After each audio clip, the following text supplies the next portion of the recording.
Ang mainit na panahon, damang-dama sa mga siksikang piitan.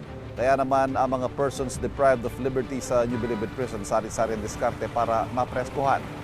Good timing naman para sa mahigit 200 PDL na pinalaya kahapon. May unang balita si Ian Cruz. Opo. At saka paglaya ko po, bagong buhay na po ako, magninegosyo po ako. Tulungan ko po ang aking mga magulang. Hindi na po ako siguro babalik kasi mas gusto kong tutukan yung pamilya ko dahil yung nanay ko matanda na po. Panibagong yugto ng kanilang buhay ang bubuksan ng 210 inmate ng New Bilibid Prison at iba pang kulungan sa kanilang paglaya. Karamihan ay nabuno na ang sentensya habang iba ay nabiyayaan ng Good Conduct Time Allowance o GCTA. Dapat tanggapin nyo na yung nakaraan. No? Tanggapin nyo nakaraan pero huwag nyo hayaan na yung nakaraan ninyo ang tutukoy sa inyo moving forward. No?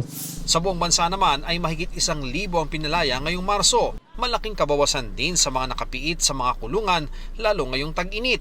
Pero siksikan pa rin kaya para makapagpapresko ang mga nakapiit, pinapayagang makapasok sa NBP ang yelo para sa mga PDL. Bawal naman ang outdoor activities sa pagitan ng 10 a.m. hanggang 4 p.m.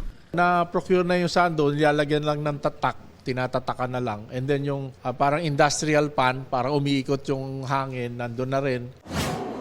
Mahigpit pa rin ang pagpasok ng mga dalaw. Noong nakarang linggo, isang dalaw na babae ng PDL ang nakuhanan ng iligal na drogang isiniksik umano sa pribadong bahagi ng katawan. Na-detect daw ito sa pamamagitan ng scanner na binili ng Bucor.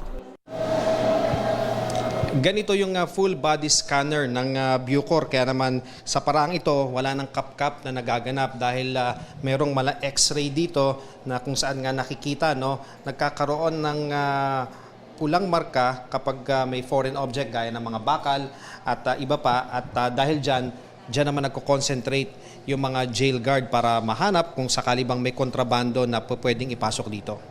Yun nga, nakakaawa eh. Common law wife, no? O mga asawa nila, pinapahamak ng mga PDL. Kaya mahirap naman lumusot yung mga yan eh.